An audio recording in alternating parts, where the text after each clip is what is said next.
otro asistente no haya podido estar, le mandamos ya el enlace de la grabación.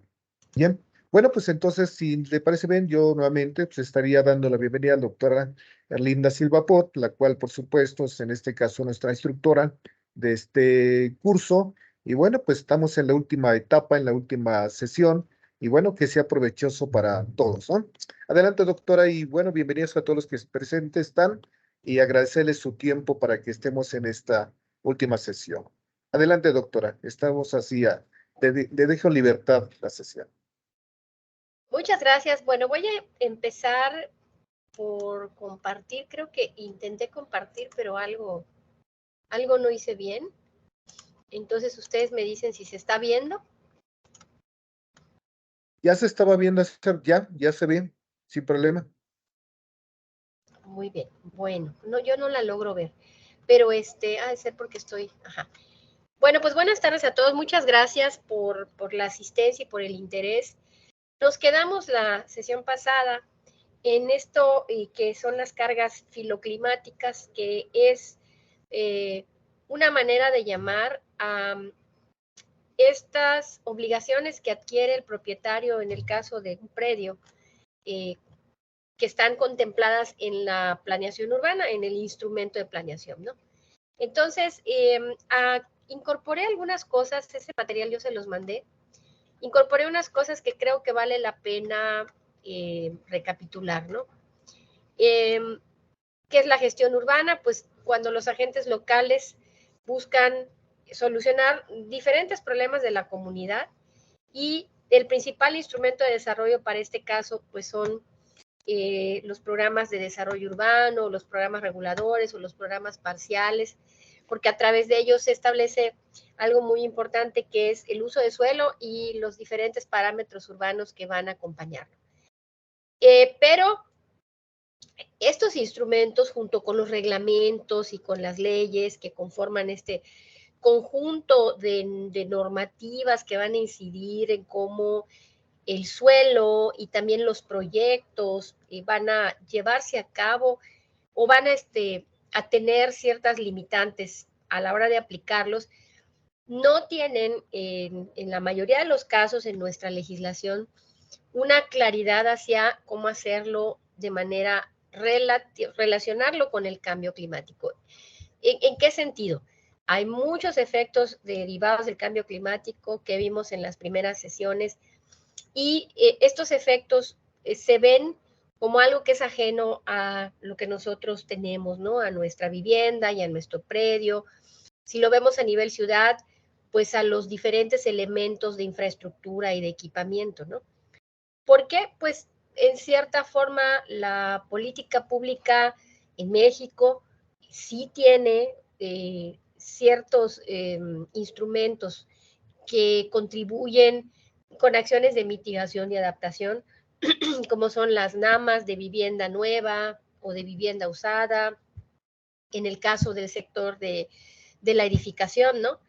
Y también otras NAMAs que tienen que ver con la energía o con el uso de energía, ya sea la energía que utilizamos en nuestros vehículos o la energía que se utiliza en las empresas, en las industrias. Pero a nivel local, todavía estamos pues iniciando este proceso en México, a comparación de otros países en donde específicamente en la legislación urbanística o en la normatividad urbanística pues ya se contemplan, ¿no? Quizás pues pensemos que los municipios hacen el gran esfuerzo de poder tener los instrumentos que pues, la política pública marca, ¿no? Por ejemplo, en años recientes surgieron algunos estudios como los perfiles de resiliencia, también dentro de los municipios, los atlas de riesgos, ¿no? Que tienen una función, y recientemente los programas de la Agencia Alemana de Cooperación que van dirigidos hacia biocities, específicamente en ciudades de costa, o cities adapt, ¿no? Dentro de otros tantos, como infraestructura verde, etcétera. Estos tres, ¿no? Cities adapt, biocities, infraestructura verde, lo que plantean son acciones que pueden contribuir a través de los programas, de sus proyectos, contribuir a que los gobiernos locales incorporen ciertas medidas que puedan contribuir también a la mitigación y a la adaptación al cambio climático, ¿sí? Pero, y ahorita vamos a hacer un ejercicio de plática, porque veo que hay funcionarios del gobierno estatal o municipal que ellos tienen un papel elemental porque están a cargo de la aplicación de la política pública, ¿no? Y que a través de lo que observan en el territorio, pues podrían tener también una incidencia en la modificación o en la actualización de algunos de estos, ¿no? Entonces, pues se ve que hay límites, pero también posibilidades en la legislación urbanística para poder hacer frente al cambio climático. ¿A través de qué? Pues de acciones locales necesarias y acciones filoclimáticas, ¿no? Que son acciones relativas o ligadas al clima. Bien, dentro de las medidas de planificación urbanística y cambio climático podemos encontrar, y las subrayé en verde, algunas como las cesiones al municipio por parte de los desarrolladores de vivienda, ¿sí? Pueden etiquetarse para que se destinen a, por ejemplo, grandes áreas verdes que puedan contribuir a la disminución de gases de efecto invernadero, ¿no? Aquí habla de sistemas de calefacción, pero en nuestras ciudades que son de un clima cálido subhúmedo o cálido húmedo, ¿no? Quizás la vegetación tenga un papel también mucho más diverso, ¿no? Y que pueda contribuir a disminuir temperaturas, a capturar gases de efecto invernadero, etcétera. Y aquí entran los grandes parques, ¿no? Urbanos. Entonces, decíamos en sesiones anteriores que algunas veces los desarrolladores buscan darle la vuelta para poder tener una mayor cantidad de, vamos a llamarle, área vendible, y que esta área que obligatoriamente tienen que ceder al municipio, pues sea a veces un área que no les va a afectar tanto, ¿no? Entonces ahí, pues hay también el interés del empresario por tener una mayor ganancia, pero ahí es donde entra el tema de la carga urbanística. Y la carga urbanística, el concepto que creo que es un tanto confuso, para la legislación colombiana es precisamente una obligación o una, ¿cómo le podemos llamar? Una obligación que adquiere, en este caso, el propietario, en relación a todo lo que se tendrá que hacer o ya se hizo para contar con infraestructura, ¿no? En la ciudad. Esa obra que hace el gobierno municipal, ¿no? En términos de valor de suelo, a veces no notamos que cuando en un predio no hay nada cercano, no hay ni equipamiento, todavía se están poniendo las redes de infraestructura, el valor del terreno, el valor del suelo es menor. Por eso los asentamientos irregulares suponen que las cosas son más económicas, pero no tienen toda esta infraestructura.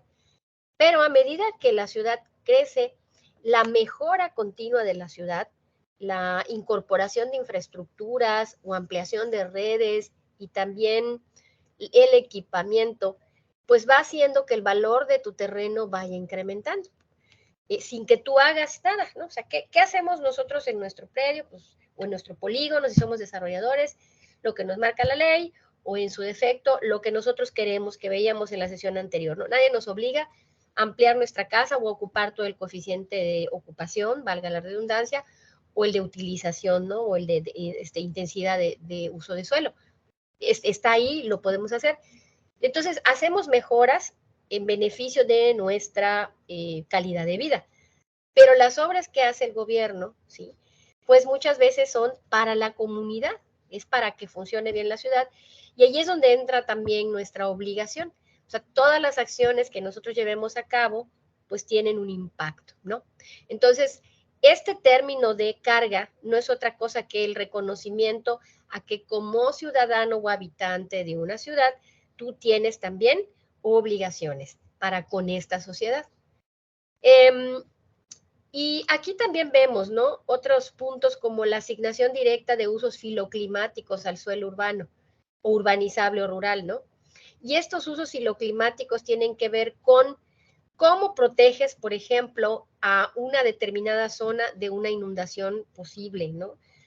Acabamos de pasar una situación terrible en Acapulco, pero es un hecho, y lo estamos viendo, que día con día los fenómenos meteorológicos van a ser erráticos, van a tener comportamientos que no podemos del todo prever. Y si bien es cierto que podemos decir, quienes vivimos en las costas, que estamos preparados para un acontecimiento de este tipo, pues la rapidez con que estos evolucionan pudiera agarrarnos desprevenidos, ¿no? Entonces, esto también nos lleva a que el uso del suelo urbano debe de verse desde una perspectiva asociada al cambio climático. O sea, ¿cómo hacemos que nuestras ciudades puedan tener estas características, ¿no? Y también la reserva de espacios en un ámbito que tiene que ver con áreas verdes, con líneas de infraestructura, priorizar la infraestructura verde, ¿sí? También instalaciones de energía que puedan ser, entrar en funcionamiento cuando no hay el sistema de energía que usualmente empleamos, ¿no? Un transporte que sea eficiente, el tratamiento de los residuos, que es un gran problema. A medida que la ciudad es más grande, hay más problemas con los residuos urbanos, etcétera, ¿no? Y este tema que aquí en esta situación que estamos pasando con Acapulco, podemos ver que, bueno, los hoteles, ¿no? Tuvieron una gran afectación, pero que también sabemos que en las normativas, bueno, no sé en Campeche, no sé en el Estado de México, cómo son en relación a qué tanto se puede incidir en el tipo de materiales que se utilizan, ¿no? En algunas ocasiones las empresas, ¿no? Voy a poner ejemplo, una empresa pone su edificio y el estacionamiento lo hace de un material semipermeable, ¿no? Pero lo hace porque pues hay una sugerencia, ¿no? Y lo quiere hacer, piensa que es mejor para él, pero en la ley no está contenido. Por eso hablábamos de la ley de Hacienda, ¿no? Que estos conceptos se tendrían que incorporar, ¿no? Entonces, ese es un ejemplo de cómo podemos utilizar para disminuir la temperatura y para evitar las inundaciones materiales, ¿no? Ya sea a nivel edificio o a nivel, pues ya un complejo, ¿no? De tal forma que dentro de estos instrumentos filoclimáticos nosotros podemos identificarlos en diferentes clasificaciones, ¿no? Y estas clasificaciones, así como ustedes lo ven en la tablita, van desde lo más simple, que es lo que estamos abordando ahorita, hasta algo ya más que nos habla de un sistema, ¿no? Del completo, del sistema completo, ¿no? Entonces, planes, estrategias, pactos y adopción de modelos informales de actuación filoclimática. Es decir, tú lo quieres hacer, ¿no? Yo quiero poner un pavimento permeable, yo quiero poner paneles en la azotea, yo quiero poner vegetación al frente de mi vivienda, porque, bueno, me gusta o porque sé que me puede ayudar, ¿no? Pero no es una obligación. Puede haber una propuesta de los gobiernos y decirte, bueno, mira, esto que está aquí, tú lo puedes hacer si quieres, ¿no? Te lo estoy dando como una opción. Y ahí se ve un esfuerzo inicial de los gobiernos locales de poder establecer estas guías o esta especie de manuales, ¿no? Por ejemplo, con la vegetación endémica. Mira, te recomendamos que tú, desarrollador, puedas poner en tus camellones este tipo de vegetación, ¿no? O que dejes más allá de lo que marca la normativa. ¿Sí? Esto es algo extra, ¿no? Y luego vienen los planes normativos vinculantes, que son los programas de desarrollo urbano. ¿Por qué? ¿Por qué son vinculantes? Porque en ellos se establecen parámetros urbanos, coeficientes de ocupación, densidades, la ubicación incluso del edificio y su relación con los otros, ¿no? O con la vivienda, ¿sí? Que es lo que estamos viendo aquí. Cuando esto logra permear a través de esta normatividad urbanística, que son los programas de desarrollo urbano principalmente, podemos pasar a otra etapa que son los instrumentos fiscales. Es decir, ya la gente tiene la idea, la costumbre de que esto es lo adecuado, ya comprendió que esto tiene una finalidad y una función, y por lo tanto yo puedo desde el gobierno o como gobierno ayudar a que esto siga siendo así, y entonces yo te voy a premiar, ¿no? Yo te puedo dar un incentivo a través de cobrarte menos en algo o reducirte, ¿no? Una sanción o cambiarte, hacer como una especie de trueque, ¿no? Bueno, tú quieres hacer esto, yo quiero que hagas esto, pero si tú lo haces, bueno, entonces vamos a ver cómo yo te puedo incorporar más densidades o te puedo palomear, ¿no? Que hagas otra cosa que no necesariamente está mal, pero que no está contemplada del todo en la normatividad, ¿no? O sea, como tal. Y después pasamos a otra etapa que es ya involucrar ahora sí al sistema normativo, al sistema legal, para tener una claridad en estos reglamentos. Es decir, ya el reglamento me está diciendo que si este vano se tiene que hacer así por estas características, o el remetimiento tiene que ser tanto, o el área libre de mi predio tiene que ser tanto por reglamento, pero considerando el aspecto de clima, ¿no? Esto filoclimático que llama Maldonado. Y, y actuaciones en instalaciones y servicios municipales, que esto ya es la generalidad de la ciudad y cómo el gobierno también contribuye, ¿no? En vez de hacer su sistema de drenaje, como siempre, ya implementa una infraestructura verde a partir de recursos que puede obtener de la Unión Europea, ¿no? Y por último, medidas educativas y contratación. Es decir, yo en mis contratos con particulares a nivel mejoramiento de la ciudad, yo te pongo estas cláusulas, ¿no? Que van orientadas hacia enfatizar y reforzar acciones en torno a la preservación o a la conservación, y sobre todo a que puedan ser de adaptación y de mitigación. Y las medidas educativas es cuando ya en los programas ya empezamos a incorporar un lenguaje, ¿no? Yo me acordaba de que hace algunos años, los que somos maestros, empezamos a notar la incorporación en los programas de estudios de nivel superior, desarrollo sustentable. Yo creo que esto ya está rebasado. Ya tenemos que hablar en las aulas de cambio climático, o sea, pero no como una especialidad, sino como parte ya de las materias, ¿no? De todas las carreras. Entonces, no sé si aquí quieren ustedes comentar algo, queda claro esta idea o este término que es una carga, y qué pasa con esto que se puede intercambiar a nivel ciudad o lo que tenemos que hacer en nuestro predio. No sé si aquí hay alguna pregunta.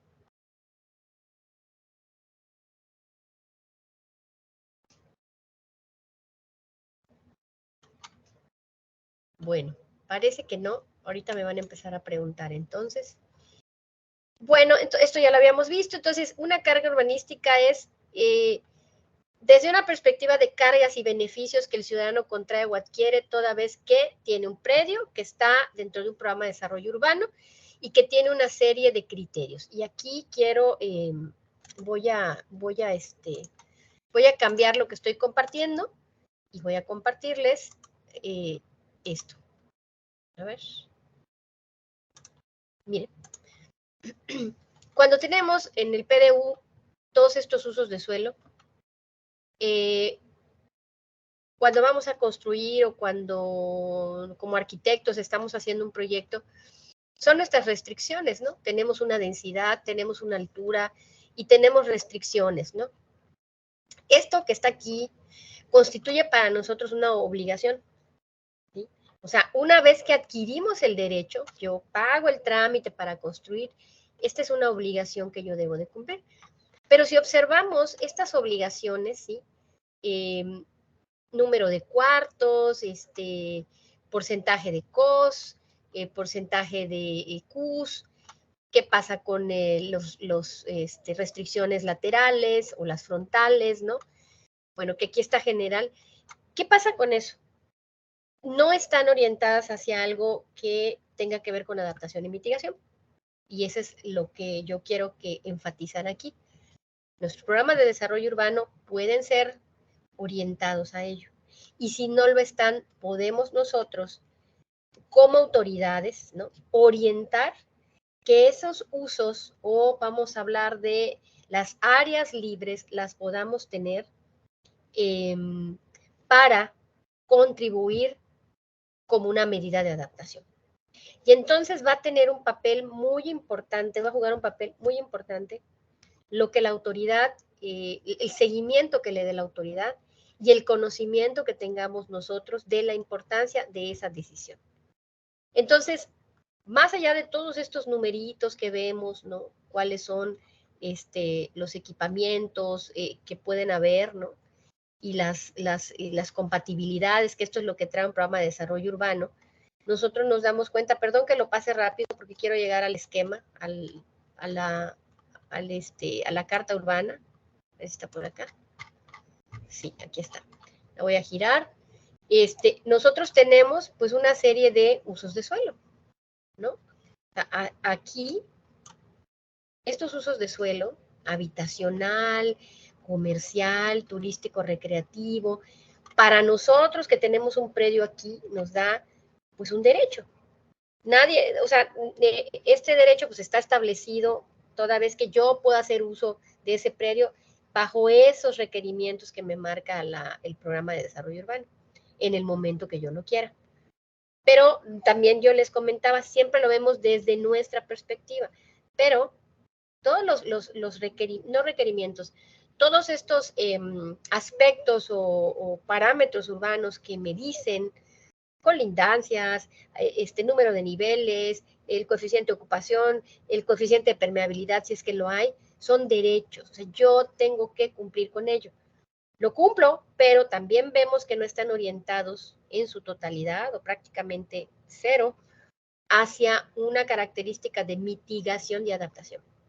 Y entonces cada uno de nosotros construye, unos respetan más, otros respetan menos, pero esa sumatoria al final se constituye en un todo que afecta a la ciudad. Y es ahí la importancia de que estos pequeños aspectos que pueden parecer no importantes, pero que son de un predio, pueden tener un efecto positivo en incrementar la capacidad de mitigación y adaptación de nuestras ciudades, ¿sí? Esas acciones individuales. Pero estas acciones deben de estar reguladas, deben de estar claras en nuestros instrumentos. Y esto sería la primera, dentro de los renglones que habíamos visto, como que la primera intención para que los gobiernos y la comunidad puedan incorporar ciertas acciones encaminadas a ello, con lo que tenemos. ¿Sí? Sin que hagamos un cambio en la ley de Hacienda, sin que hagamos un cambio en la normatividad existente. Primero vamos a poner a prueba esto. No sé si soy clara con esto y si están viendo la carta urbana.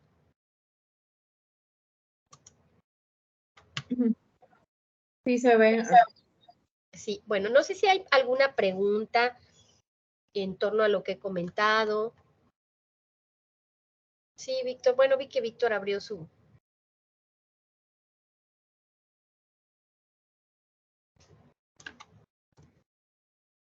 No sé si... Una pregunta. Sí, adelante.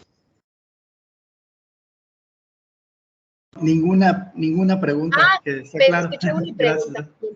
Sí, de que, bueno, no sé si alguien más, sí quedó claro entonces qué es la carga o qué es la obligación, vamos a decir.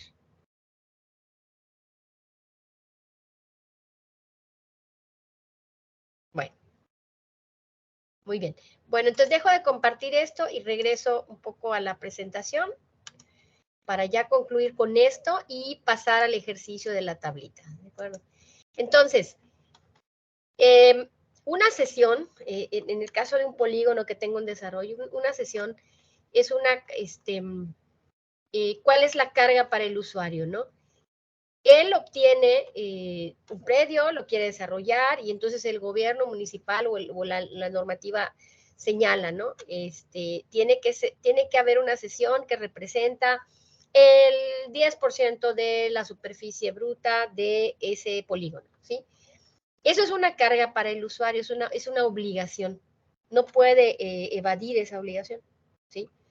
Y esto le da a cambio de qué es esto, pues de sus beneficios, que el beneficio principal es que pueda edificar.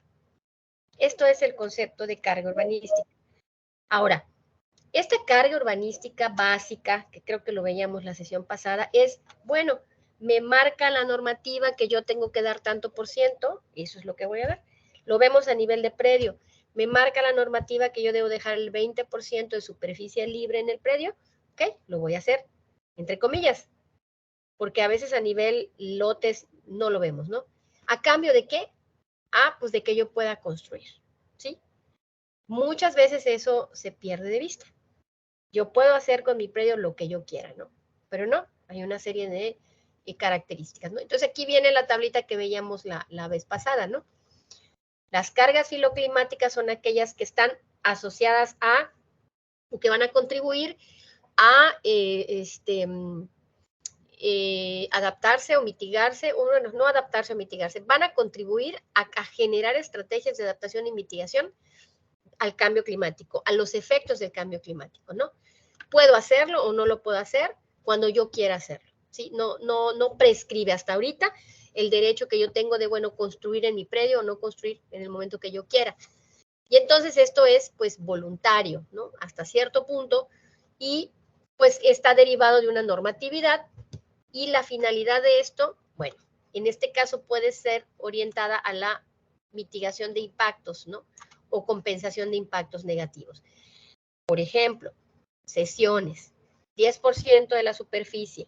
Ok, ya no voy a poder vender ese 10%. Pero bueno, eso es lo que me piden. ¿Cuándo podríamos hacer esta cesión? No esta sesión de clase, ¿no? Sino ese pequeño, esa superficie que yo estoy dando al municipio. ¿Cómo podemos hacerla? Para contribuir a la adaptación y a la mitigación, cuando la autoridad determina, en este caso, que ese uso exclusivo va a ser para un área con vegetación nativa, ¿sí? Y no voy a poner equipamiento, no voy a poner infraestructura, va a ser un área verde. Pero eso no está en la ley.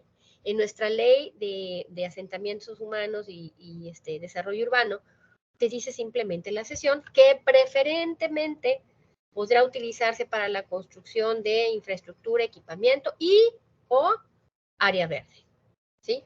Entonces, estamos en esta etapa en la que todavía, aunque hay un área que puede ser utilizada para orientarla a una estrategia de adaptación y mitigación, no necesariamente se cumple. Y eso es lo que se tiene que cambiar, ¿sí? Ahora, cuando una carga no es una carga simple, sino es una carga, digamos, con un aprovechamiento adicional, yo puedo condicionar entonces, ok, yo te doy esta cesión, perfecto, yo la voy a usar para disminuir, ¿no?, el encharcamiento que se hace aquí, y entonces va a ser una superficie en donde va a haber una cantidad de vegetación que lo va a absorber, ¿no? Y un suelo permeable, ¿no? Pero yo puedo también hacer que haya un aprovechamiento adicional cuando yo hago un trato, ¿no? En este primer nivel, o un canje con el desarrollador. Pensemos en el desarrollador de vivienda, ¿no? Dame más área, ya no sé, es el 10%, yo quiero un poco más de ese 10%. Vamos a decir, quiero un 18%, un 15% de tu superficie neta, ¿no? Pero además, ok, no se puede, bueno, entonces yo quiero que las vialidades, que también van a pasar a manos del municipio, sean con material permeable. ¿Qué me vas a dar a cambio? Bueno, puedo darte un poco más de densidad, puedo darte un poco más de costo, ¿sí? Son cosas que se hacen usualmente con otras intenciones, pero se hacen. Se puede hacer esos intercambios. ¿Qué mejor sería que en un programa de desarrollo urbano esté claro? Y por eso yo les hablaba, creo que en una de estas sesiones, que hay un tipo de instrumento que es un tipo de instrumento flexible, un programa de desarrollo urbano flexible, ¿no? Con una base cero, y que a medida que si tú quieres tener mayor densidad, pues van a cambiar las cargas que tú vas a tener como desarrollador o como usuario de ese predio, ¿sí? Entonces, tenemos un aprovechamiento básico que puede ser a través de un área de cesión. Yo lo voy a usar para mitigar los efectos del calor, ¿no? O para contribuir a la permeabilidad de ese suelo con vegetación de la localidad endémica. Y si yo quiero que esto sea adicional, pues a lo mejor yo voy a incrementar esa área esa área verde a cambio de darte más altura o una rezonificación, etcétera, ¿sí? ¿Sí queda clara esta parte? Sí. Bueno, y entonces veíamos también qué cosas pueden hacerse como estos acuerdos, ¿no? Bueno, yo requiero, cuando es un desarrollo habitacional, cuando es un desarrollador, es más fácil, porque como hay un proyecto general, estos grandes espacios pueden pensarse, ¿no? Para tener una acción hacia el clima. Pero cuando son lotes individuales, es decir, cada quien construye, hay un proceso de autoconstrucción, esto se complica un poco. Perdón, porque las personas muchas veces desconocemos qué son todos esos numeritos y esos porcentajes, y también tenemos nuestras propias necesidades, ¿no? Entonces, vamos a hacer nuestra casa más grande, si podemos la vamos a hacer hacia arriba, si no podemos, pues vamos a ocupar pues todo el terreno, aunque inicialmente nos hayan dicho que no debe de ser, si es que tuvimos un arquitecto, pero si no tuvimos un arquitecto y fuimos construyendo poco a poco, pues nos vamos a quedar sin un área libre, ¿no? O quizás tengamos esa área libre, pero completamente pavimentada, ¿sí? Entonces, esa parte es la que es interesante, cómo logramos que cada una de las personas y también con la autoridad local, con el gobierno local, pueda entender o pueda comprender que hay una finalidad. Entonces, ejemplos de cargas urbanísticas, es decir, yo te voy a dar el trámite siempre y cuando tú me dejes ese 20% libre en tu predio, pero ese 20% tiene que ser para vegetación endémica. No es libre si tú pavimentas, ¿no? Entonces, eso se tiene que decir. No está en la ley, pero eso es un acuerdo. Oiga, pero esto, bueno, entonces lo que yo puedo hacer es, podré permitirte a lo mejor que construyas un poco más o a lo mejor que tú tengas, no sé, ciertas características, pero ese 20% necesito que se quede, porque está en la ley, ¿sí?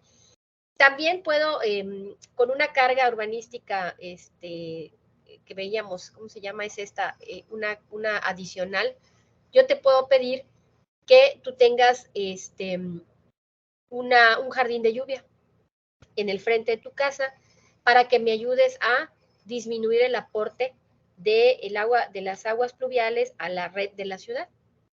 Y ese es una plus, por lo tanto yo te tendría que compensar, o si no compensar, llegar a un acuerdo contigo, ¿no? Como propietario de ese terreno. También puedo decirte que complementario al coeficiente de ocupación de suelo, tú me dejes este porcentaje, ¿no? Dotado de vegetación y de arborización, con especies endémicas, como lo decíamos, de acuerdo a un porcentaje que se pueda definir, ¿no? Previamente. Entonces, esto podría ser una tasa factor de impermeabilización, que más adelante, si se considera dentro de la ley de Hacienda o queda en un reglamento, ya podría ser algo que sea utilizado por todos los propietarios de ese predio y que fuera complementario al coeficiente de ocupación. Aquí en Chetumal nosotros tenemos el coeficiente de ocupación, o sea, COS y CUS, pero hay ciudades donde ya tienen el coeficiente de absorción, el CAS, ¿no? Y ese tiene es muy interesante, ¿por qué? Porque ahí es obligatorio. Ajá. Es obligatorio obligatorio así como el COS y como el CUS, ¿no? Es decir, si la autoridad no supervisa, pues, aunque esté en el papel, muchas veces no se lleva a cabo, ¿no? Bueno, entonces ya vamos a entrar a esto que nos habíamos quedado la vez pasada, que yo les mandé la información ayer o antier, pero vamos a utilizar ahorita una tabla, ¿no? Y nuestro programa de desarrollo urbano. No sé si ustedes tengan a la mano el PDU o quieren que yo haga aquí un ejemplo, ¿sí? No sé si lograron tener su programa de desarrollo urbano y si descargaron la tablita que les mandé.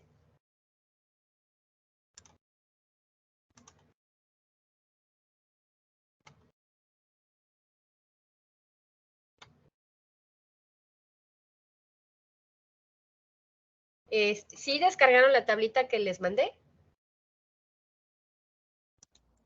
Sí, doctora. Ok, entonces voy Sí, voy a compartirla y vamos a ir viendo, bueno, esa tablita, ¿qué es o para qué me va a servir? A ver, creo que no la tengo por acá. A ver, la voy a ver. No sé si ya se ve.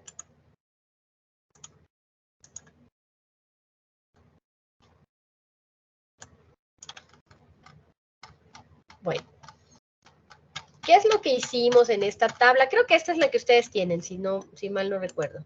¿O no?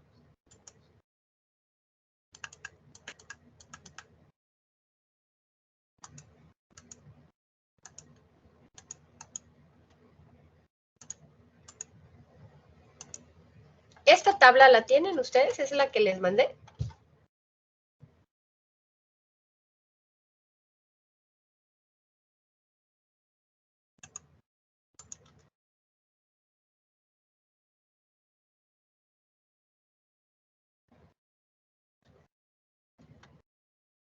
No, yo tengo una que dice normativa y lo primero que dice es Ley de Acciones Urbanísticas del Estado de Quintana Roo. Tiene varias pestañas, ¿no? No, solo es una hoja. Ah, ok, Igual perfecto. que la compañera. Ajá. Ok, creo que esa es más sencilla.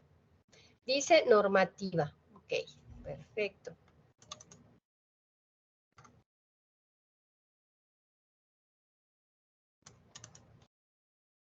Dice análisis normatividad urbana. Normativa, a ver. El archivo se llama tabla-análisis normatividad urbana. Ok, bueno, muy bien. Perfecto. Vamos a proyectarlo. No sé si ya lo ven. Si no, lo comparto nuevamente. Bien. Bueno, vamos a ver esta que está aquí en la pantalla. Que hicimos una revisión de varias leyes, reglamentos y programa de desarrollo urbano, reglamento de construcción, para identificar qué es lo que dice la ley y cómo nosotros podemos interpretarlo, ¿no? Hacia dónde lo podemos llevar, ¿no? Entonces, por ejemplo, voy a ampliar esta de aquí, a ver si lo logramos ver. El reglamento de construcción de Otompe Blanco señala en un artículo: los proyectos de las edificaciones deben considerar los remetimientos y coeficientes de ocupación del suelo establecidos en el PDU. ¿Ok? Y estos remetimientos, aquí, bueno, aquí otra cosa, estos remetimientos en el caso de Otompe Blanco, estos remetimientos nos hablan de porcentajes, ¿no? Y de dimensiones. ¿Cuánto es lo que debe tener? 250 del parámetro de la línea de la vialidad, ¿sí? de la banqueta, hacia el interior del terreno. 250. 2 metros, hasta 3 metros. Va a depender de la ubicación o del tipo de uso de suelo. Si es un uso de suelo habitacional popular, va a ser, creo que 2 metros. Si es habitacional medio, va a ser 250. Si es habitacional residencial, hasta 3 metros. Es decir, ese remetimiento lo podemos utilizar como se mueve esto, como una acción que permita orientarnos hacia la mitigación y hacia la adaptación. ¿Por qué a la mitigación? Porque la mitigación, a través de la vegetación, si yo en ese frente pongo un jardín, un área verde, yo estoy teniendo ahí una disminución de temperatura por el efecto de si el sol pega en mi fachada a determinadas horas del día. Con esto yo puedo contribuir a disminuir un poco el factor de masa térmica, la ganancia térmica que va a tener esa fachada, ¿no? En el frente. También puedo contribuir a generar condiciones hacia el interior de la vivienda mucho menos calurosas y disminuir el uso de mis equipos de aire acondicionado. Bueno, pudiera ser, ¿no? Dependiendo de la orientación de la vivienda. Pero como ustedes pueden ver, esto que está aquí los remetimientos, que esto es en el reglamento, ¿no? Lo que no me dicen es que se orienta hacia una acción de adaptación o mitigación. Yo lo estoy interpretando de esa manera. Es decir, no solamente es dejar los remetimientos, porque se pueden dejar sin vegetación y se pueden dejar también pavimentados completamente, ¿no? Pero aquí se trata de hacerla filoclimática. Y entonces, si yo quiero mitigación, la vegetación puede contribuir a disminuir la temperatura y con ello disminuir la emisión de CO2 por el uso de energía eléctrica, ¿no? Suena algo así como, bueno, pues tú crees que vas a poder ahorrar mucho, pero eso es una pequeña acción. Ahora, si yo quiero utilizarlo o si lo quiero ver desde la parte de adaptación, ese espacio verde que me genera. Si lo dejo como un simple jardín, yo tengo un área permeable, es decir, permite que el agua pluvial, el agua que viene de la techumbre de mi casa pueda ser absorbida por el suelo. Y entonces estoy contribuyendo, o más bien no contribuyendo o no aportando a la red de agua pluvial de la ciudad, ¿sí? Entonces, esas dos cosas, con esta simple acción, ¿sí?, que está contemplada en un reglamento de construcción, yo le puedo dar esta orientación. Aquí, ¿qué es lo interesante o qué tendría que suceder? Que esta interpretación la tiene que hacer la autoridad para poder establecer dentro de estos documentos que nos dan cuando hacemos el trámite, recomendaciones.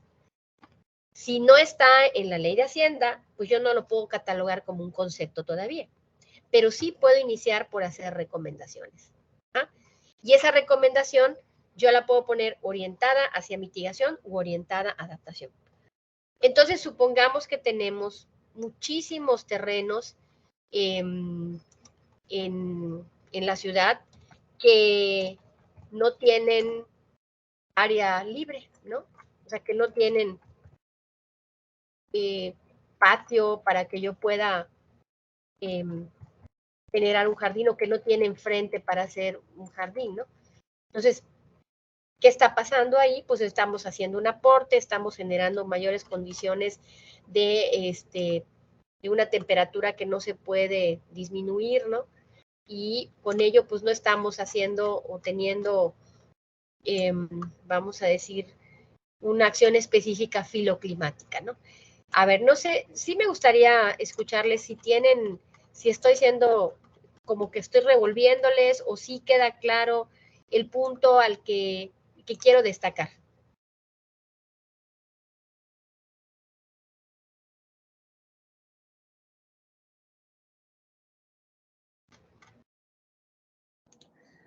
Me parece que con el ejemplo que da, me ha quedado más claro, doctora. O sea, entiendo, usted nos habla, ¿no? De que ya existen algunas ideas que pueden ser usadas o adaptándolas o complementándolas, pueden ser usadas para esta adaptación o mitigación, ¿no? O sea, existen en la ley ciertos artículos en los reglamentos que no están orientados hacia, o sea, no te dicen, esto es para adaptación y mitigación, no te lo van a decir. Pero que con el hecho de tener ciertos, o tocar ciertos aspectos como el remetimiento, dejar un área libre, nos da un margen de maniobra como autoridad para poder hacer una recomendación. Ahora bien, que no esté a cargo de la autoridad, simplemente yo ejerzo mi derecho, quiero construir, hago mi trámite, tengo que cumplir, el perito, el director responsable de obra tendrá que asegurarse de que yo cumpla, debería de asegurarse, aunque no es así, que yo cumpla con ese remetimiento que marcan, ¿no? Y por lo tanto, ya queda en mí como ciudadano el decir, yo quiero un jardín acá, porque hay una parte que es también responsabilidad mía, ¿sí? O sea, lo ideal es que te lo marque la autoridad, ¿no? Miren, esto que les creo que sí se ve, este es un fraccionamiento aquí en Chetumal, y estuvimos haciendo, pues el proyecto se llama Viabilidad de Implementación de Estrategias de Mitigación y Adaptación en Predios Urbanos. Y entonces lo que vemos en verde es el área permeable disponible de los lotes, ¿sí? Algunos lotes tienen un poco más de área verde que otros, ¿no?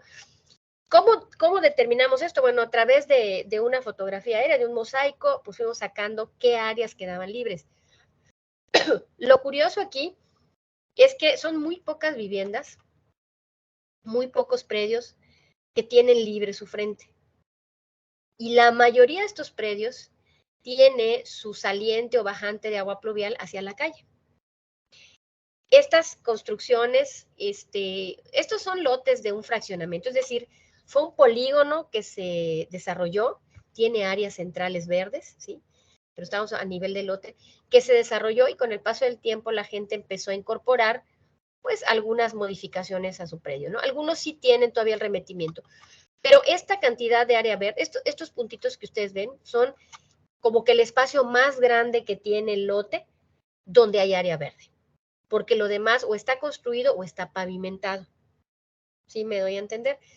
Entonces, ¿qué hicimos nosotros? Bueno, detectamos esto y nos dimos a la tarea de aplicarles un pequeño cuestionario para saber si ellos estaban en la disponibilidad de poder hacer modificaciones o ligeras modificaciones o adecuaciones a esa área verde que tienen, ¿sí?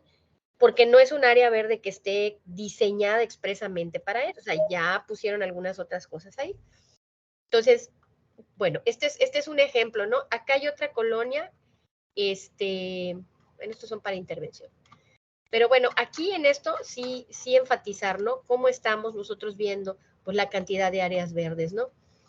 Y cuánto de permeabilidad tienen estas viviendas, ¿no? Estas áreas, porcentaje de áreas permeables y no permeables, ¿no? La tendencia o lo que nosotros observamos es que la gente cuando compra su casa, por reglamento ellos sí cumplen, o sea, sí se cumple en un fraccionamiento el remetimiento, incluso más, porque todas las viviendas están 5 metros retiradas de la línea del límite de la banqueta, ¿no? Todas están hacia adentro 5 metros. Conforme el tiempo pasa, se va utilizando ese espacio, ¿sí? Se va cubriendo, se va volviendo permeable. Pones un piso, luego pones un toldo, después ese toldo lo sustituyes por un techo y tú ya se convierte en la cochera cerrada, ¿no? Y bueno, pues la otra parte te va a servir para ampliar la sala, de tal forma que llegas hasta el frente, prácticamente el límite de tu vialidad, o perdón, de tu banqueta. Y entonces, como ya hiciste una adecuación a la vivienda, lo que vas a hacer es tirar tus aguas ¿a dónde? Pues al frente. Entonces, ¿qué pasa ahí? También nos dice el reglamento, creo que todos los reglamentos, ¿no? El agua, o sea, el agua de tus descargas pluviales no debe de ir hacia el exterior, debe de ir al interior de tu terreno. Y también te dice que en el caso del manejo y cuando tus residuos sólidos ya no están en tu vivienda, deben de estar en tu predio también. ¿Y qué hacemos? Sacamos los residuos para que los vayan a recoger por el camión de la basura, ¿no? O sea, hay muchas cosas que como usuarios del espacio privado damos por sentado que podemos hacer y deshacer en nuestro predio, y no es así. Pero también vemos que la capacidad de los ayuntamientos, de los gobiernos locales, está muy reducida, no hay supervisión. Entonces, con el paso del tiempo, todos vamos haciendo la apropiación, vamos diseñando nuestra vivienda como nosotros queremos y muchas veces ampliamos y esa área posible pues va perdiéndose, ¿no? Y en la parte trasera de nuestra vivienda pasa otro tanto igual, ¿no? El tener un jardín o el tener vegetación implica que, pues que tengas que mantener limpio, que tengas que recortar y pues eso es problema. Mejor pavimento. Y de esta forma vamos permeabilizando prácticamente toda la superficie de nuestro predio, quedándonos pues sin la posibilidad de que el agua de lluvia se filtre. Pero pues eso no es problema de nosotros. ¿Por qué? Porque la vamos a sacar hacia afuera, ¿no? Vamos a hacer que nuestra agua pluvial no esté en nuestro terreno porque ya no se puede y esta vaya hacia la red. Y esto congestiona, ¿no? Que sí debe de haber una capacidad calculada, claro que sí, pero siempre vamos a ver que cuando hay una lluvia típica o cuando hay muchas horas de lluvia, la lámina va a estar ahí algunas horas. No se va a ir tan rápidamente porque los sistemas de drenaje también muchas veces están congestionados porque basura que se tira en la calle, restos de material de construcción cuando se hacen las remodelaciones o las ampliaciones de la vivienda, porque pues también sabemos que los constructores, los albañiles, pues en la banqueta hacen las cosas o en la calle, ¿no? Y todo eso se va a los registros de agua pluvial. Entonces hay muchas situaciones que nos van afectando, ¿no? Y que parece que la acción individual pues no tiene una importancia, pero sí la tiene, ¿no? Entonces esto es lo que yo quiero que notemos en relación a esta normativa que les pedí que revisaran, ¿no? Cómo lo que tenemos sí lo podemos usar y dar un primer paso para que con más adelante se puedan establecer ya específicamente artículos orientados hacia acciones de mitigación y adaptación. ¿Sí? Bueno, este es uno. Por aquí debe haber otro, la ventilación natural, ¿no? Que estaba buscando. A ver. Bueno, creo que perdí esta parte, pero habían otros puntos acerca de qué superficie, ¿no? En esta ley de acciones urbanísticas, ¿no? Habla de los espacios abiertos y un fraccionamiento de la superficie vendible se deben de ajustar a las disposiciones de la zonificación que están en los programas de desarrollo urbano, ¿no? Pero no siendo inferiores al 15% del lote o unidad de que se trate. Y dejando por lo menos 50% de dicho porcentaje para áreas verdes y reforestación. Esto, por ejemplo, también dentro de este artículo es algo que nos puede ayudar a que se pueda incorporar más área verde por lote y en conjunto en un fraccionamiento, ¿sí? Pero no un área verde como adorno. Tiene que ser un área verde que tenga especies endémicas, que tenga un suelo, que sea permeable, ¿sí? No poner tanta infraestructura. O sea, un parque, si tú lo haces pavimentado, pues sí te va a servir, va a tener un uso como equipamiento, pero su uso hacia acciones filoclimáticas no va a poder ser tan claro, ¿no? ¿Sí? Entonces, si ustedes tienen a la mano su reglamento de construcción o su PDU, podemos ir sacando un uso de suelo y cuáles son esos parámetros urbanos y platicar aquí, bueno, ¿esto qué implica? ¿Cómo podemos nosotros aportar algo en función de esas características del predio? O si tengo un artículo del reglamento, ¿no? ¿Y cuánto es lo que yo puedo hacer a través de esa acción específica, esa acción puntual?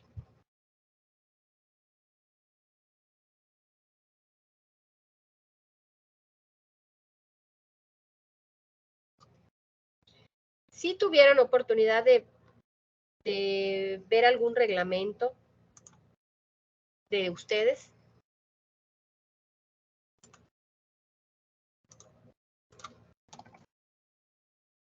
Sí, adelante, Jesús. Tengo a la mano, pero el reglamento de construcción, ¿me escucha? Sí, sí escucho. Sí, en el cual ubiqué algunos artículos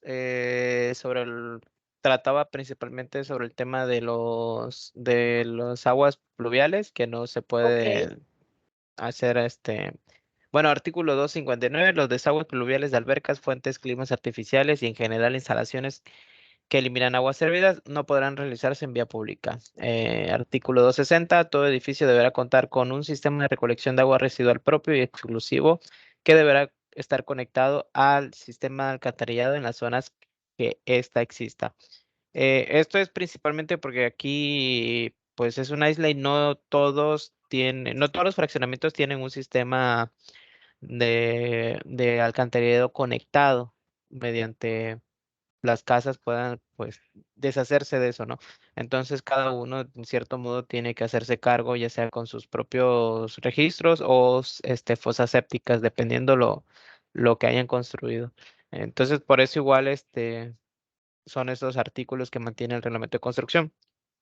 El 264 de hecho indica que los tubos que se emplean como albañales y ramales serán de 10 centímetros de diámetro como interior cuando menos. O sea, el perímetro de estos, ¿no?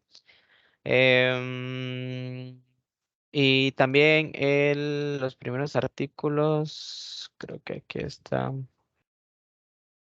El 255, no, me pasé. Aquí está, 259.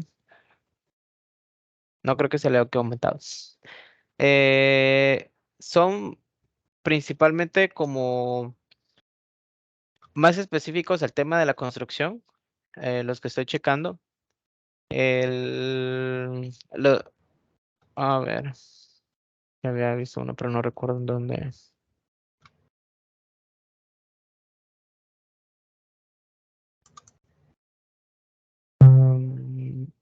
Ese no es.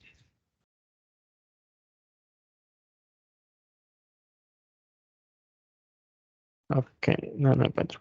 Pasa que en el DDU, bueno, el Plan Director de Desarrollo Urbano, principalmente es una carta, es un plano. No sé si puedo Sí, compartir creo que pantalla. sí puede compartir, doctor. Yo ya no estoy compartiendo. Ya A no ver, estoy compartiendo, pero no sé si te permita el... A ver, compartir. inténtalo para compartir. En la flechita que dice compartir, le vas a picar y te va a aparecer ventana, te van a Creo que aparecer. estoy Compartiste compartiendo. pantalla. Ah, Compartiste ok. pantalla. Ahora sí ya vemos. Sí, Ajá. a ver, principalmente el plan de desarrollo urbano es el que en cierto modo, nos especifica, según la zona, como comentaba la otra vez, las áreas verdes. Por ejemplo, las primeras iniciales son el tipo de uso de suelo. El número que le sigue es los niveles que tiene permitido construir técnicamente.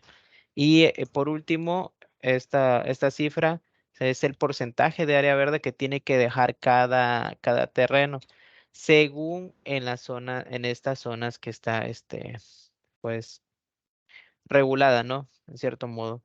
Por lo tanto, en teoría, como mínimo, todas las construcciones deben de tener, bueno, Ya no te oímos.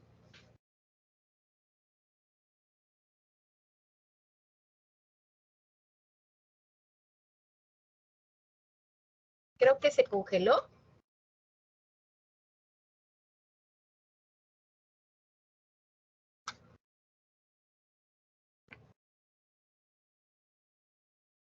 O yo me congelé.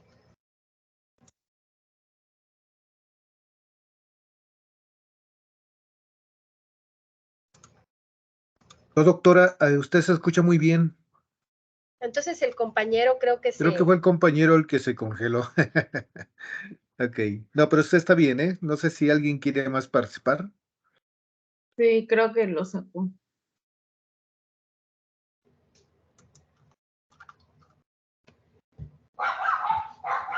Bueno, pues continúe, doctora.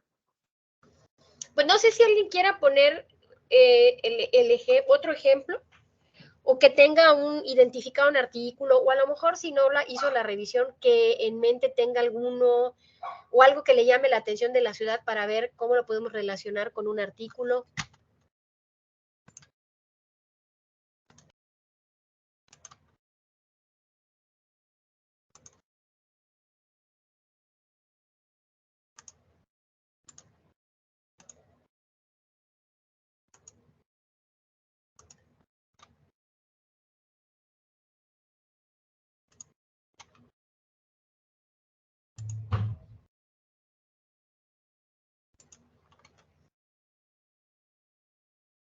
Bueno, a ver, mientras se deciden, voy a compartirles, a ver si se logra ver. A ver si se ve, ahorita me dicen. Lo que les decía de los programas de desarrollo urbano y cómo los programas o la manera en que actualmente tenemos o leemos los programas de desarrollo urbano tienen sus beneficios y sus no beneficios, ¿no? Beneficios porque nos dejan claro cuáles son los usos de suelo y los parámetros urbanos, y con eso nosotros digamos que podemos entender cómo crece la ciudad, ¿no? Y que cada uso de suelo pues tiene su razón, ¿no? Hay una razón de ser. Pero también nos deja sin elementos para poder generar acciones de mitigación y adaptación a nivel urbano. O sea, como que esas acciones quedan, pero a nivel general, ¿no? Como parte de un proyecto grande, de una inversión grande, en donde el gobierno es el que prácticamente está interviniendo y nosotros pues solo somos espectadores. O sea, está bien que lo hagan, ¿no? Pero el aporte de cada uno de los que viven en la ciudad es también un factor que nos educa y que contribuye a que podamos también desde nuestro quehacer ciudadano aportar cosas, ¿no? Y comprender cómo estos fenómenos nos van afectando. Miren, acá tengo lo que sacamos que fue una ficha normativa, una carga urbanística básica, le llamamos, ¿no? ¿Cuál es el instrumento? Bueno, el gran instrumento es el Programa de Desarrollo Urbano a través de un trámite que es la constancia de uso de suelo. La constancia de uso de suelo, que las clases pasadas se me olvidaba que es constancia, ¿no? Nos dice que pues es un documento que nos da vamos a decir, el derecho, o establece el derecho que tengo yo de mi predio de poderlo utilizar, de poder construir, pero de acuerdo a ciertos parámetros, porque si ustedes mal lo recuerdan, cuando nos dan una constancia así, cuando vamos a construir, o si somos DROs, con esta constancia están ahí los parámetros y el uso de suelo, ¿no? Entonces ahí ya nos están diciendo qué podemos hacer, ¿sí? ¿Cuál es la fuente normativa de esto? Bueno, nos remitimos a las leyes que lo rigen, y es el Programa Municipal de Ordenamiento Territorial. En este caso yo analicé Carrillo Puerto, y el artículo 31 de la Ley de Asentamientos Humanos, Ordenamiento Territorial, que habla precisamente de los instrumentos, ¿no? Y esta constancia de suelo se considera una carga urbanística básica. ¿Por qué es básica? Porque únicamente estoy haciendo uso de lo que la constancia establece, que son cómo voy a usar mi predio, cuán tanto puedo construir, y punto. O sea, ahora, ¿qué es lo interesante de ese plan? Que al parecer hubieron modificaciones el año pasado, hay cosas que ya no se van a, como que parcialmente se aprobó, ¿no? Si lo vemos desde el punto de vista de la adaptación, y esta es la parte de la carga urbanística filoclimática, la limitación en superficie construida con base punto 3, que esto es el 30% del predio, se deja para absorber el agua de lluvia, ¿sí? ¿Qué pasa con Carrillo Puerto? Quienes han estado por aquí, Carrillo Puerto es una ciudad pequeña, pero que está creciendo y que contempla en un mediano plazo, pues, tener un poco más de población, ¿no? Por el hecho de su cercanía a Tulum, porque también ha habido ahorita, sobre todo ahora está con esto la puerta de mar, ¿no? O sea, no la puerta de mar, le llaman la ventana al mar, ¿no? Entonces, este punto 3, permite que se pueda tener un área libre para contribuir a la absorción de la lluvia, o sea, la permeabilidad, ¿sí? ¿Cómo funciona? Dependiendo de cómo esté este programa de desarrollo urbano. Aquí es un programa de desarrollo urbano flexible. Bueno, en este ejemplo, que no creo que ya esté así, ¿no? Pero es un programa de desarrollo urbano flexible. ¿Por qué? Porque los lineamientos de zonificación me dicen un COS de punto 3 niveles cuando mucho, el CUS depende del desempeño, la densidad depende del desempeño, y un frente mínimo de 15 metros, ¿no? Entonces, cuando vemos esto, vemos 3 polígonos en la ciudad: el crecimiento consolidado, digamos, el crecimiento a mediano plazo y el crecimiento a largo plazo. Aquí no se hizo un proyecto de uso de suelo, como lo vimos en la imagen anterior que les puse del PDU de Chetumal. ¿Por qué? Porque los polígonos se van a desarrollar en función de cómo esté creciendo, cuáles sean las necesidades. Y entonces en estas necesidades viene lo interesante. A ver si lo veo por acá. Aquí viene la carga urbanística adicional, pero me voy a ir a esto, ¿no? Este programa de desarrollo urbano marcaba que había un nivel 0, y este es el parámetro base de aprovechamiento. Pongamos, por ejemplo, un CUS de punto 1, con 5 viviendas por hectárea y 10 cuartos por hectárea. Ese es tu derecho, esa es tu carga urbanística básica, tú haces tu trámite y eso es a lo que tú tienes derecho y se acabó, ¿sí? O sea, ya no se puso más. Pero, ¿qué sucede? Queda en manos de la autoridad determinar o dar, ¿no? En este caso, trámite a la solicitud de la persona que quiera tener ya un CUS de .2, ¿sí? En donde las viviendas por hectáreas, vivienda por hectárea son 5 o cuartos por hectárea aumenta a 12. Pero aquí cambia el desempeño. ¿Por qué? Porque aquí ya te voy a pedir, tú quieres .2, entonces vas a tener un frente del predio, el primer 10% de profundidad del lote con cobertura forestal, zona modificable tal, fondo del predio 40% del lote con cobertura forestal. Es decir, yo ya te voy a pedir cosas que pueda contribuir, ¿no?, a acciones relacionadas con el clima. Ahora, quiero dejar en claro, voy a ponerlo un poquito más amplio. Esto que yo estoy poniendo aquí, yo estoy relacionándolo con las cualidades, ¿no?, que debe tener el terreno, que haya una cobertura forestal, ¿sí?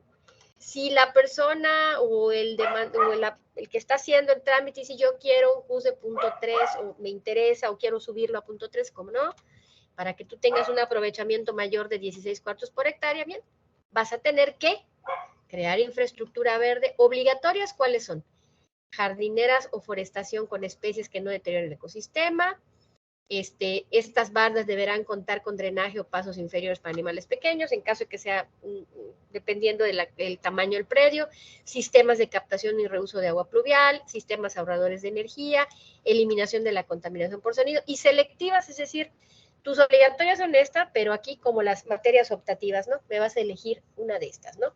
Jardines de lluvia, huertos urbanos, andadores o estacionamientos, generación de uso de energía. Entonces, como vemos, la intención de un programa de desarrollo urbano flexible es que pueda negociarse o pueda, ¿cómo puedo decir?, controlarse el crecimiento de la ciudad, pero controlarse paulatinamente. Es decir, si yo pongo los usos de suelo de una vez, lo que sucede es que quienes puedan van a aprovechar los usos de suelos que tienen más valor y rápidamente puede haber un descontrol, que sucede a veces en las ciudades, ¿no? Y aún saliéndose más allá del uso de suelo establecido, se van a zonas donde no hay todavía asignado un uso de suelo o bien parámetros urbanos, ¿no? Como nos ha pasado aquí, que son zonas de futuro crecimiento y ese futuro pues ya está más presente que nada, ¿no?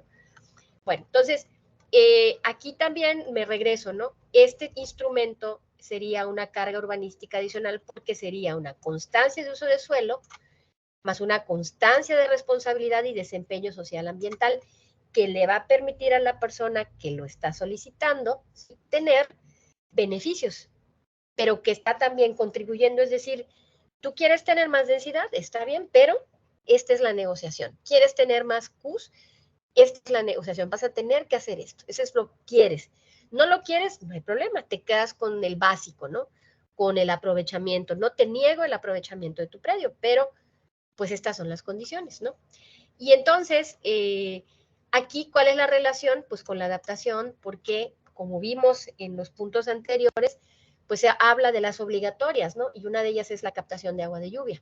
El que tú tengas la absorción de agua en un área como un jardín o como un área verde, y los jardines de lluvia que pueden funcionar como ese retardador pluvial, ¿no?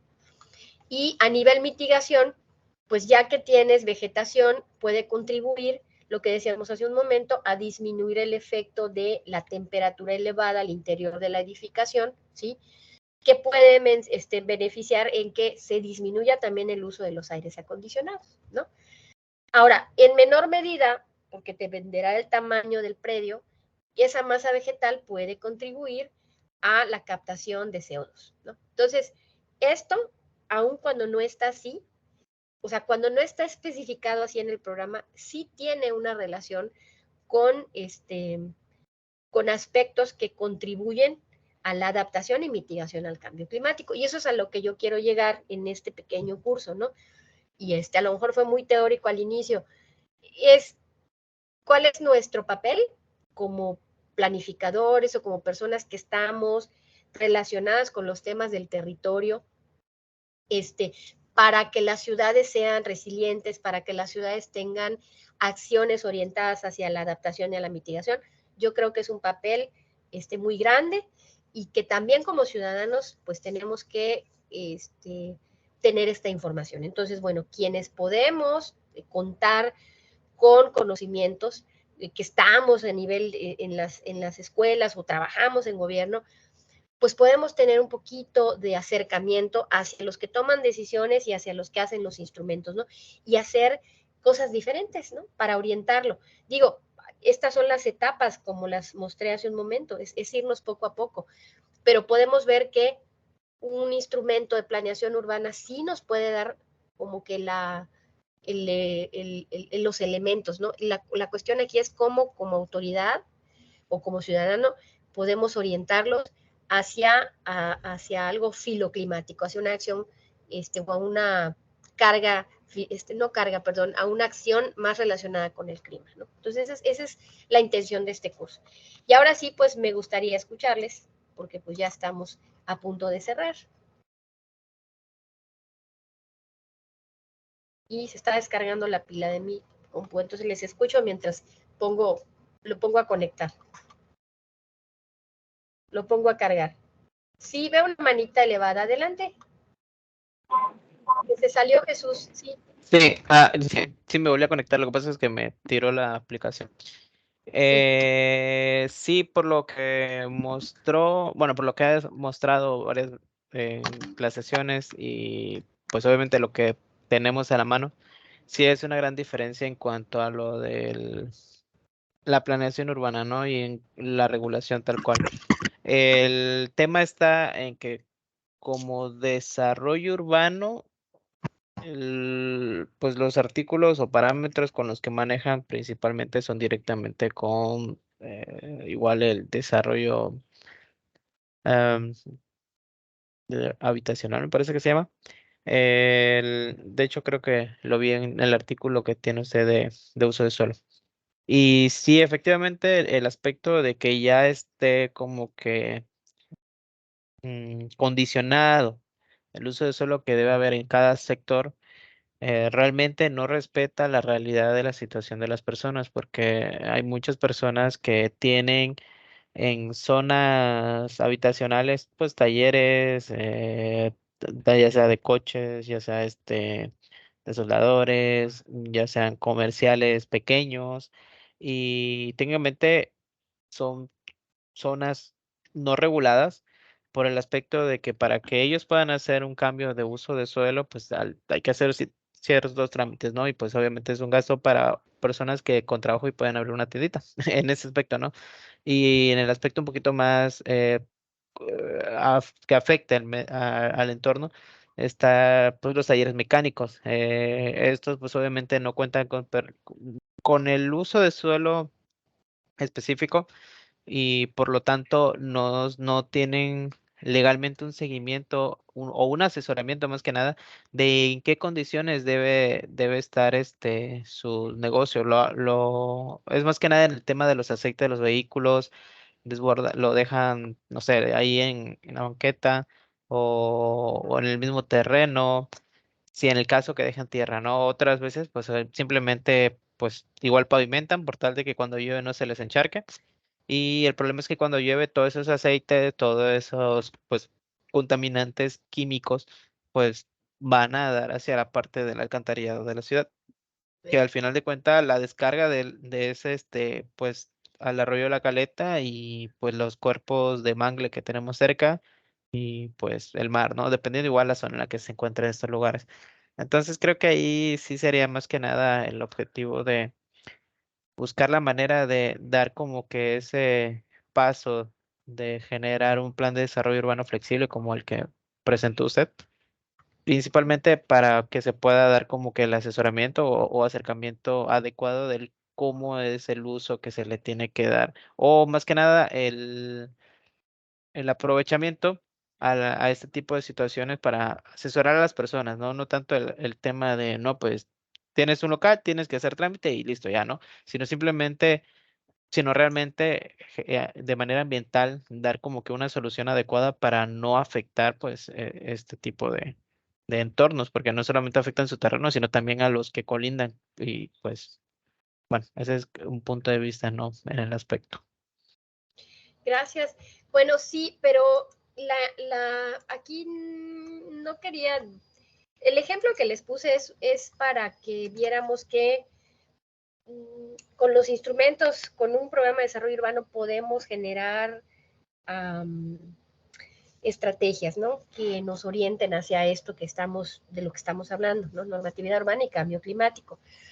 Pero si no es así, no tendríamos por qué esperarnos hasta hacer un programa de desarrollo urbano flexible, porque a lo mejor no la misma, vamos a decir, la misma normativa o quienes nos financian ese tipo de instrumentos nos dan un guión de cómo elaborarlo y no nos podemos salir de ahí o no nos queremos salir de ahí. Entonces, no es tanto cambiar este modelo, sino más bien aprovechar lo que tenemos en nuestra ley, revisar bien los reglamentos y ver qué artículos de los reglamentos de construcción o los reglamentos de diseño urbano pueden ser utilizados para orientarlos hacia acciones de mitigación y adaptación. O sea, no van a estar así, no van a estar así escritos específicamente para ello. Pero nosotros, las autoridades, pues, le pueden dar esa orientación. O sea, este curso, bueno, parecido se dio en el Colegio de Arquitectos de aquí. Entonces yo les decía a los compañeros, ustedes son directores responsables de obra. Ustedes tienen que conocer qué es el cambio climático, qué es la adaptación, qué es la mitigación, porque ya conocen la normatividad local. Y como ustedes son los que firman, entonces asegurarse en el proceso de construcción de esa edificación que se cumpla al menos lo que la normativa marca y decirle al cliente, mira, ¿por qué no haces aquí esto? Te conviene tal cosa, ¿no? Pero si no saben, si no somos conscientes de que tenemos un papel, un rol vital por ser DREOs para recomendarle al usuario cómo hacer las cosas y la autoridad tampoco lo hace, ¿qué va a suceder? Esas oportunidades se van a perder. ¿Sí? Ese es el punto al que quiero llegar. Vitalia, adelante. Hola, doctora, buenas tardes. Buenas tardes. Oiga, yo tengo un tema, bueno, creo que es sobre las constancias de uso de suelo, pero más que nada que sobre el reglamento de construcción, que creo que puede servir.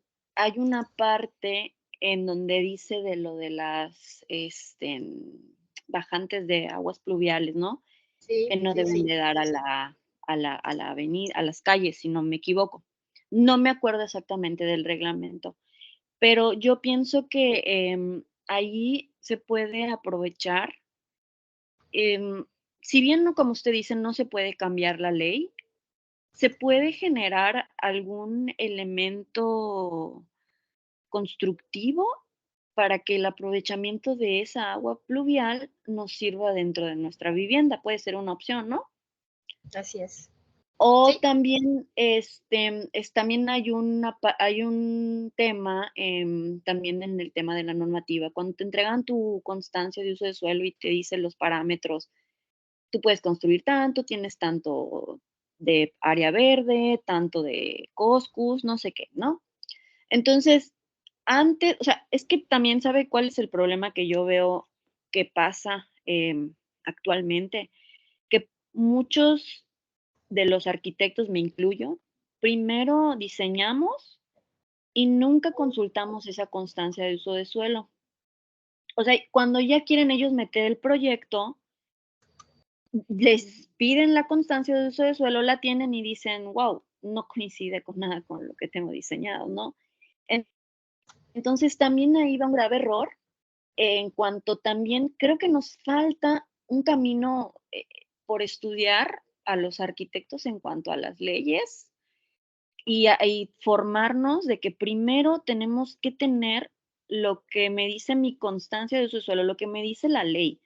O sea, yo no voy a diseñar un fraccionamiento, un condominio, una casa, si yo no primero veo qué me dice mi uso de suelo, qué me dice mi PDU.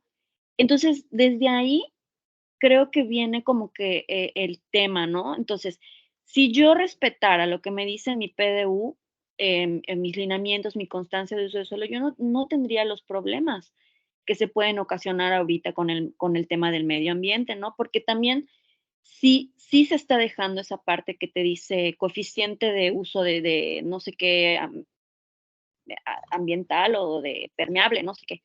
Entonces te lo dice, y yo que he estado del lado de la autoridad calificando y viendo este tema, sí reboto, ¿no? ¿Por qué? Porque no tiene. Pero también he estado fuera donde tengo que hacer el diseño que cumpla con lo que me pide la parte medioambiental. Y ahí es en donde digo, ¿qué sucede? ¿Qué sucede? Que muchas veces no respetamos también lo que dice la ley. Entonces, sí estaría bueno que, bueno, como un tema, ¿no? Un cursito como que también nos actualicemos, que sepamos bien las leyes de una manera un poco más didáctica, porque a veces decir, me voy a leer un libro, no es lo mismo que tú estés ahí y que lo practiques, a que hagas tu diseño, o primero hacen el condominio y lo hacen perfecto y te lo venden hermoso, que tiene tantas áreas verdes y que cumple con no sé cuánto, pero la realidad es que no es así. Ocupa casi el 100% del terreno, del predio. ¿Y dónde quedó la parte medioambiental? Le voy a poner paneles solares, ok, pero y la tierra que voy a, y las árboles que voy a desmontar, entonces sí creo que eso es un tema. Otro tema también que creo que nosotros pues como arquitectos podríamos, digo que nuestra labor más importante es la sociedad, generar, digo, aparte de los colegios de arquitectos, ¿no? Pero también creo que pudiéramos generarse una propuesta en donde se proponen, ¿no? Esta normativa, este libro de propuestas a favor del medio ambiente, ¿no? O sea, medioambientales urbanas. Y que pues ver de qué manera se pueden meter a, no sé, a cabildo, porque pues todo eso tiene su caminito a seguir, ¿no? Pero bueno, eso ya es otra historia. Gracias, era todo lo que quería compartir. Sí, gracias, Vitalia. Sí, esto de cabildo, precisamente la ley de Hacienda, que cada año se actualiza, y que es aprobada por el cabildo y por el Congreso, tiene que, pues contiene los conceptos que van a ser sujetos a cobro o aquellos conceptos que van a ser como, ¿cómo te diré? Si hay una disminución de algo, ¿no?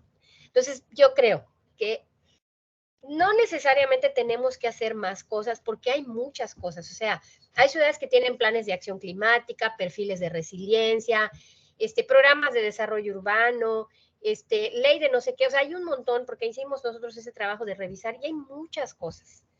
Pero habiendo muchas cosas, no las aterrizamos. Ajá. Entonces, aquí yo creo que lo que intento yo que nos quede la inquietud es, tenemos un programa de desarrollo urbano, así como está, y nuestro marco normativo local y nuestro marco normativo estatal, con eso nosotros podemos hacer cosas encaminando acciones de mitigación y adaptación. Y ahorita en la pantalla les estoy compartiendo, creo que sí lo están viendo, ¿verdad? La Ley de Acciones Urbanísticas del Estado de Quintana Roo. Y esto es algo que, bueno, tú me dices, a veces los arquitectos no vemos, ¿no? Pero los arquitectos, si somos los DROs, pues estamos mal porque lo tenemos que hacer, lo tenemos que ver. Claro, hay excepciones cuando hay una regularización, que siempre sucede eso. O sea, y nos vamos al concepto de derechos y obligaciones. O sea, tú tienes una obligación como habitante de una ciudad y tienes derechos, ¿sí? Pero tú siempre quieres que tus derechos estén por encima de todo. Y entonces dices, pues antes de que me vayan a cobrar quién sabe cuánto, yo construyo y que me sancionen. Y listo. ¿Y qué sucede? Que la autoridad no va a tener las ganas ni el interés o le da quién sabe qué, ir a demolerte las cosas que estás haciendo, las barbaridades que ya se hicieron, ¿no? Pues porque no, ¿no? Porque hay tantas cosas que están pasando ahorita, entonces no lo vas a hacer. Y entonces esa casa que tiene un mal diseño o que está pegada a tal lugar, o sea, difícilmente vas a poder hacer que más adelante se pueda incorporar a un sistema en el cual pues capta aguas o tiene un jardín de lluvia. Bueno, eso no lo podemos evitar. Ya está. Con lo nuevo podemos hacer algo, sí, podemos orientar al cliente. Pero también la autoridad, con todo esto, lo que tiene que hacer es empezar a sensibilizar. Y alguien tendrá que sensibilizar a la autoridad, ¿no? Sensibilizar a los arquitectos, a los usuarios, para que puedan incorporar estas medidas y que poco a poco esto vaya siendo subido a cabildo dentro de una ley de Hacienda en donde se especifique ese concepto. Y que yo, porque una vez que se tenga, yo pueda decir, miren, a todos los habitantes de Chetumal y del municipio de Tompe Blanco, se les va a dar un 10% de su predial, o 20% del predial, o el 15%, no sé. Todos aquellos que tengan el porcentaje que marca el reglamento de área verde o de área libre que tenga características permeables. Punto. O sea, pero primero hay que sensibilizar, ¿no? Entonces, si nosotros no cumplimos la ley y si desconocemos la ley, pues entonces tendríamos que empezar por ahí. Y les quiero poner este ejemplo, ¿no? En la ley de acciones urbanísticas, que es lo que era antes la ley de fraccionamientos, el artículo 23 señala que los lotes unifamiliares, en este caso de categoría económica, ¿no? Deben tener un frente no menor a 6 metros y dice que deben de tener un remetimiento, ¿sí? Dejar libre de construcciones al frente un mínimo de 2 metros con respecto del alineamiento como área verde, ¿sí? Que además deben de tener un área libre mínima del 15, dentro de la cual puede estar incorporada esta área del frente. ¿Ajá? ¿Qué sucede? No hay ese remetimiento. Conforme se van haciendo adecuaciones en la casa, desaparece ese remetimiento. Y atrás también. Entonces, no se está cumpliendo.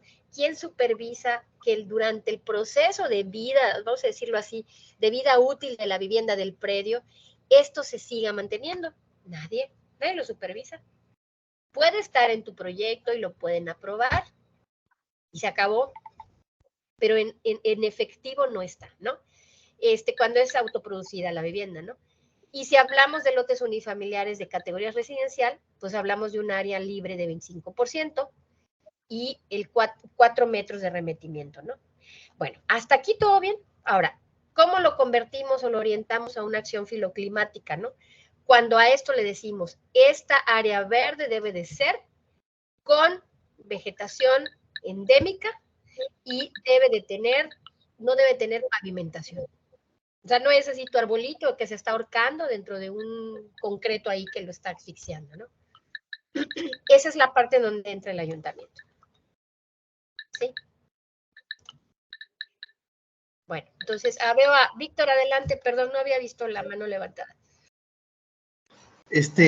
Creo que acaba de mencionar algo muy importante, que es la cuestión de la sensibilización, porque como autoridades administrativas, nosotros solamente podemos hacer lo que nos dice la ley, y mi temor o mi preocupación es cuando está estipulada en la ley cómo debemos de poner o de orientar al ciudadano a hacer estas acciones, pues o sea, lo estamos haciendo en el ejercicio que nos da nuestra capacidad de autoridad, pero cuando la ley no lo dice de manera muy específica, ahí sí me preocuparía porque pudiéramos ser sujetos a lo mejor de algún amparo o algo. Sí, claro. En ese sentido, entonces creo que como autoridades primero tenemos que tener, sensibilizar a la población, sensibilizar, para que entiendan que no es por una imposición, sino que tiene que ser, pues porque vamos, es nuestro mundo, ya lo vemos en Acapulco, ya lo vemos en Campeche, en Yucatán, con cuestiones de 50 grados casi a veces, o 49, arriba de los 40 grados centígrados. Entonces, por eso tenemos que contribuir con nosotros, porque es por nuestro propio bien. Pero sí me preocupa que pues como autoridades no podemos hacer más que al momento de realizar nuestras leyes, incluir específicamente esta parte para que lo podamos realizar y solicitar, porque ahorita se me fue la palabra, a los ciudadanos que cumplan con este lineamiento, ¿no? Porque si no, no lo vamos a poder, bueno, sí lo podemos aplicar, pero corremos el riesgo de que nos puedan, pues se puedan amparar, ¿no? Sí, Solo sí, un sí. comentario. Pero, no, está bien, o sea, sí estoy de acuerdo, no sé si lo dije mal, o sea, en ningún momento es, bueno, la ley dice eso, la vamos a cambiar, no, porque el cambio de la ley es un proceso. Y la primera etapa, como veíamos ahí, bueno, creo que está acá, es esta sensibilización, ¿no? Es esta parte de planes, estrategias y pactos y adopción de modelos informales, es decir, no está en la ley, pero simplemente yo he observado, ¿no? El municipio te dice, aquí donde, voy a abrir el ejemplo de nosotros, ¿no? La autoridad municipal te dice, la normativa dice que debes de tener rampas, ¿sí? Pero tú vas a sus instalaciones y no hay rampas, ¿no? A ver, entonces, perdón, creo que una manera también de sensibilizar es que las autoridades se sensibilicen, que vamos a ver jardines de lluvia, pues voy a poner hacia acá mi captación de agua, mi jardín de lluvia, o pues como bajé recursos de un organismo internacional que me condiciona para que yo haga esto, entonces voy poniendo el ejemplo, ¿sí? Perdón, que luego voy a poder incorporar en la siguiente actualización de mis programas o de mis reglamentos de construcción, voy a poder incorporar estas cosas sin llamarle filoclimáticos necesariamente, simple y sencillamente es acotar. Si antes yo puse que dejen un área libre, ahora voy a decir un área libre preferentemente permeable, ¿sí? Preferentemente permeable, o un área libre permeable, así, con esas palabras, ¿no? No son grandes cambios, pero sí acotar lo que hay y dirigirlo hacia esto, ¿no? Seila, adelante. Vi la manita de Seila. Chu. No, no la escucho.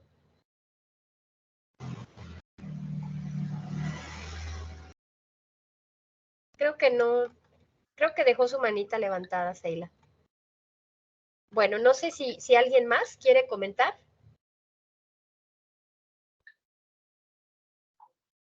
Sí, yo, creo que, como menciona usted, es mucho de también saber interpretar, ¿no? Lo que dice.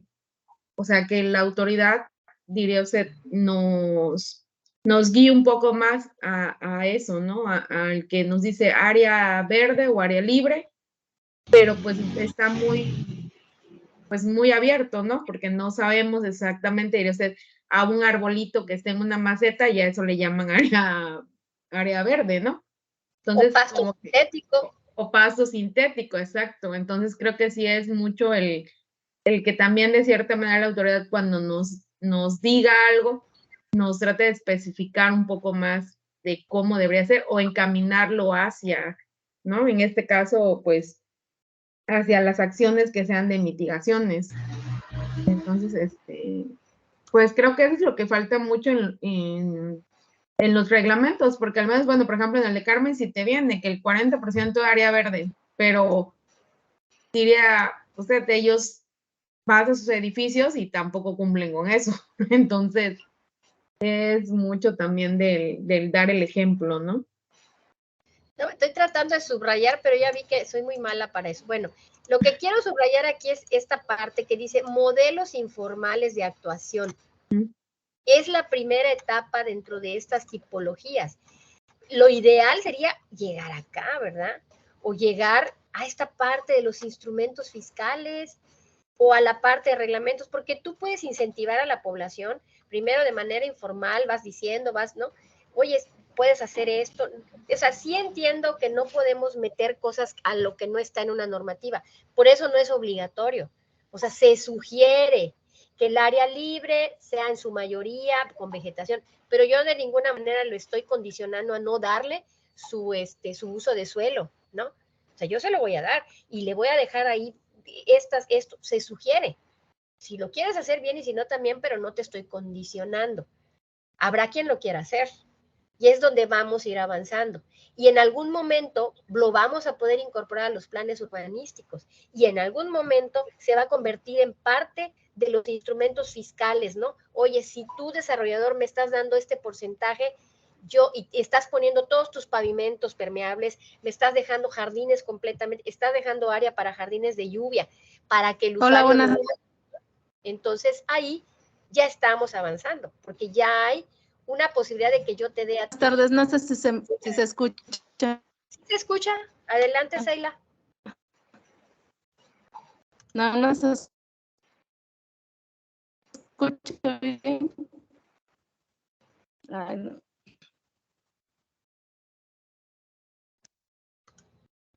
Creo que Seila tiene problemas porque no nos escucha probablemente, pero a ella sí la escuchamos. No, sí quería participar. Adelante.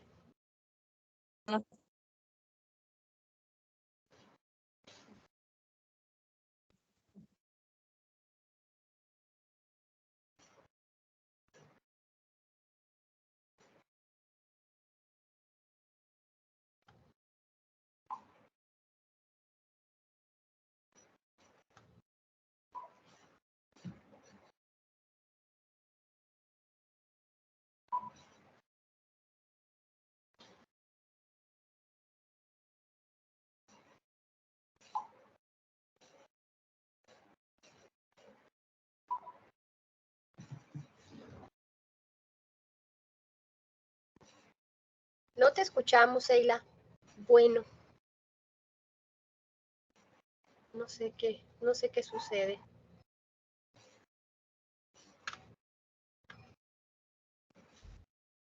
Bueno, veo a varias personas, pero no sé, ¿cómo te ayudamos, Seila? Porque no te escuchamos.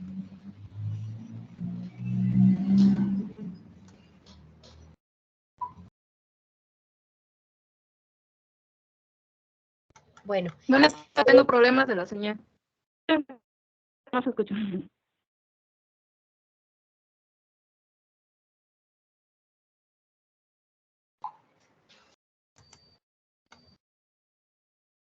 Bueno, entonces, les decía, son primeramente de manera informal sugerir.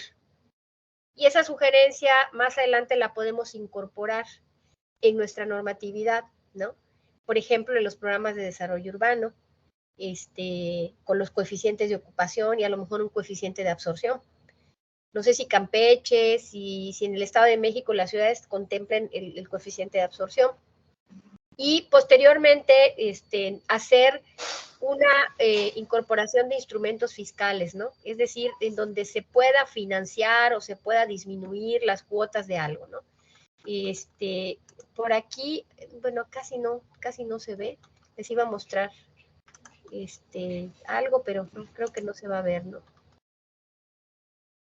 No está. Bueno, pues yo hasta aquí lo dejaría. No sé si hay alguna pregunta o quieren alguna información más. Pues dejo abierto el micrófono para que ustedes lo comenten.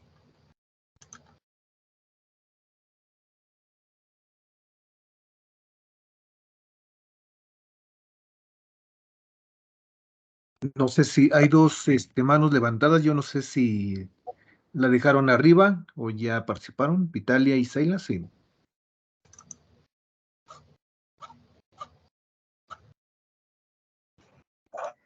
Yo nada más preguntarle, doctora, mencionaba este coeficiente de absorción. ¿Qué ciudades lo tienen? Que me pudiera dar algún ejemplo. Mira, yo sé que Ciudad de México sí lo tiene dentro de sus programas, el programa de desarrollo urbano, sus programas parciales, ¿no? Yo sé que ellos sí lo tienen. De ahí en fuera, desconozco así puntualmente qué otros, sé que otras ciudades lo incorporan, pero no te puedo decir exactamente cuáles y si lo han hecho en la actualización de sus PDUs. De aquí nosotros todavía no lo tenemos y estamos buscando actualizar, bueno, no actualizarlo, estamos desarrollando en el tecnológico estudios a partir de cuencas para poder determinar cuáles serían y cómo serían esos coeficientes de absorción, porque también no puede ser, no puede ser mucho, ¿no? Este coeficiente, ¿no? También eso es algo que se tiene que analizar. Entonces, no sé, ahí el doctor Pedro me puede decir si en el Estado de México algunas ciudades lo tengan, ya manejen en sus PDUs esos coeficientes, esos CAS.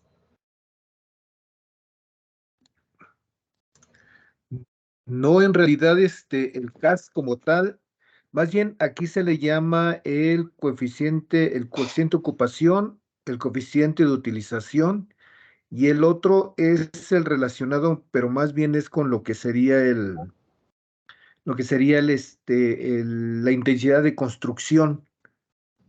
Pero en el CAS, como ustedes lo manejan de áreas verdes y áreas para vegetación original o algo así, no, no. Tenemos el de áreas, área superficie de área libre, donde se puede poner pues, jardines, vegetación, los propios estacionamientos, pero fuera de ahí no tenemos ninguna norma relacionada por ello, ¿no? O alguna obligación, no. Aunque sí por ahí tenemos, no recuerdo en qué reglamento habla más bien la cuestión de que por cada árbol que tires tienes que plantar 10, ¿no? Algo así, pero fuera de ahí no hay otro más. Ajá. Que esa es una acción, la que usted comenta, que podemos decir orientada hacia adaptación. Exactamente. Esa es la visión que debemos de tener de los instrumentos con los que contamos actualmente. Efectivamente. Bueno, no sé si Seila bajó y levantó la mano otra vez. ¿No, verdad? No. Bueno. Pues si ya terminó, doctora, y dado de que no hay otro comentario, pues yo nuevamente agradecerle, doctora, por este apoyo que nos ha brindado. Sabemos que este curso fue la continuidad que tuvimos el año pasado en el primer seminario internacional de la red, allí en Chetumal. Tuvimos como antecedente, la doctora dio un curso de 2 horas. Sin embargo, esas 2 horas no fue suficiente porque los asistentes pues pedían un poquito más. Y de ahí el hecho de que la doctora y un servidor pues, nos comprometimos mutuamente para generar este curso que tuviese más horas. De ahí el hecho de que este curso pues se incorpora a las actividades de la red. La doctora, por supuesto, es miembro de la red, miembro de hecho de los corresponsales fundadores de esta red del año del 2022, y creo que el apoyo de ella nos ha brindado no solamente aquí, sino también en la organización de otros eventos y muchos más. De ahí entonces la importancia de este tipo de cursos que, como ustedes han visto, pues a veces pues es necesario estar ya estudiando una maestría y un doctorado para tener alguna materia relacionada con esto. En muchos de estos, sin embargo, quiero señalar que este tipo de cursos, precisamente con esa connotación que la doctora tuvo en la experiencia en el gobierno del estado de Quintana Roo, pues le ha permitido ver la visión efectivamente como académica, pero también como funcionaria, como responsable de esa área. Entonces, creo que este tipo de cursos donde se entrelazan la parte académica y la parte pública, por así decirlo, y sobre todo este tipo de cuestiones de normatividad que no es muy, digamos, no es muy difundido, ¿no? Yo en lo personal también he estado un poquito trabajando en la función pública, después como consultor, ahora como académico, y he entrelazado muchos estos tres aspectos, ¿no? Sin embargo, si nosotros vemos en un programa académico, no es fácil conjuntar estos tres aspectos, es lo público, lo privado y lo social incluso, ¿no? O lo público, lo privado y la normatividad. Entonces yo creo que este tipo de cursos sí nos llevan a considerar que son amigables para ustedes que buscan sobre todo capacitarse con estos aspectos, pero yo creo que tenemos que seguir más allá, es decir, incluso ya hablar más adelante de talleres donde nos pongamos ahí a dibujar ahí en el respirador, en la propia computadora, con ArcGIS y otro tipo de programas donde nos pongamos a ver, e incluso la doctora, por ejemplo, les dejó tarea hacer un pequeño ejercicio pero creo que no hay más que llegar a un ejercicio de un diseño de un conjunto urbano, de un fraccionamiento, de un condominio, un proceso de fusión, de subdivisión, que son todas estas figuras jurídicas que propiamente se generan a nivel en la realidad por parte de consultores, por parte de la entidad privada, y que muchas veces esta limitación de normatividad o conocimiento más bien de la normatividad y conocimiento de estas reglas, pues sí como que de alguna forma limitan este conocimiento. Pero bueno, es lo propio que nosotros hemos hecho en este momento con la REIT, que estamos haciendo y que bueno, este no será el último taller o curso que nos dé la doctora Arlinda y otros tantos miembros de la red que precisamente puedan acercar usted este tipo de cursos que puede ser que en la práctica, pues ya en la realidad, pues obviamente son un poquito más tediosos, más complejos, pero bueno, las bases estamos acercando a ustedes. Al menos creamos la inquietud de que ustedes sigan buscando este tipo de cursos para poder empaparse de estos conocimientos, ¿no? En lo personal, insisto, nuevamente agradezco a la doctora Linda. También agradezco a ustedes que obviamente participaron en este curso, esa inquietud. Sí veo muchos nombres conocidos por ahí que conozco, otros que desconozco, pero bueno, ya habrá oportunidad de conocerlos de manera personal o de manera virtual en otro momento también. Sin embargo, pues en ese sentido, pues sí, este tipo de cursos, si la intención y de la doctora y el interés de ustedes conllevan a que vayamos abriendo y generando más puertas y más ventanas para cursos ad hoc. En lo personal, quiero señalarles que también tengo comprometido ya un curso.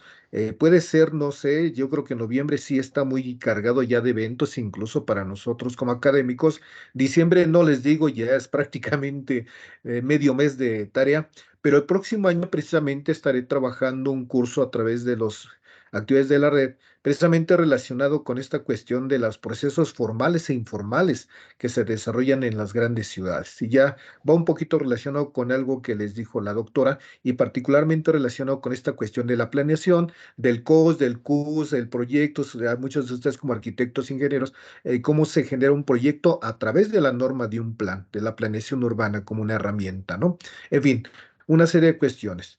Pues nuevamente yo estaría cerrando este curso, gracias a todos, y bueno, siendo las 6:06, dando la formalidad, daríamos por terminado este curso de 4 sesiones y por supuesto les haríamos haríamos el recuento de todas las participaciones que han tenido ustedes dentro del curso y recuerden que una regla fundamental fue que la emisión de la constancia y el certificado pues era en relación a su asistencia al taller, ¿sí? Sin embargo, creo que no hubo problema, que tenemos un registro ya promedio y me parece que el 95% de los que iniciaron el curso estuvieron presentes en todo. Entonces, nada más denos oportunidad de recabar las firmas correspondientes del certificado o constancia, sí, y les haremos llegar a través ya de su correo de todos los asistentes. La doctora, por supuesto, nos pidió ahí una lista de asistentes, pero también de los correos. Entonces, yo lo voy a cuadrar con esto y en un momento dado le estaremos llegando en la siguiente semana o a más tardar la otra, ya el certificado y constancia respectiva, si me permiten. Y entonces, pues ya para que podamos buscar el siguiente evento que puedan ustedes estar interesados. Nada más quiero señalar algo. Cuando nosotros estamos ya efectivamente a razón de estos serie de correos que estamos integrando por cada curso, estoy haciendo un compendio ahorita de correos de todos los que han participado, que son parte de la red, que han participado en el primer congreso, en el segundo congreso, que han participado en el curso de lineamientos del doctor Alberto Linfabela, que ha participado aquí, precisamente aquí con la doctora Linda, los correos que también ahorita tenemos en puerta del segundo seminario internacional, precisamente allí que se va a celebrar la siguiente semana y en Chetumal, Quintana Roo, en la UCRO, y también nos va a apoyar la doctora Linda. Entonces ya ahorita estamos realmente sumando más o menos un promedio de 400 personas que han de alguna forma han contribuido y participado en las actividades de la red. Entonces, la difusión poco a poco se va a ir viendo y por supuesto hacerles la invitación, les haremos llegar en su oportunidad la invitación para que en un momento dado, si ustedes están interesados, integrarse ya como miembros de la red, les haremos llegar la convocatoria permanente que tenemos y con todo gusto, quien quiera integrarse ya formalmente a esta red, con todo gusto les damos cobijo como tal para que se incorporen en este tipo de cursos y más. Y por qué no, por ahí lo hacemos también con nuestros miembros. Si alguno de ustedes se interesa dar una conferencia, una plática, uno de nuestros profesores, investigadores quiere dar igual un curso, también estamos cobijándolos y organizando todos estos procesos. Entonces, pues gracias a todos, buen viernes ya para todos, mañana buen fin de semana para todos, mañana es sábado, descansen y la siguiente semana nos estamos viendo y comunicando con ustedes para las constancias o certificados respectivos. Doctor Linda, buenas tardes, que esté muy bien, gracias a todos y que estén todos y cuídense mucho. Hasta luego. Hasta luego, mucho gusto. Buena tarde. Hasta luego, muchas Hasta luego, gracias por muchas todo. gracias por todo. Hasta luego. Gracias por su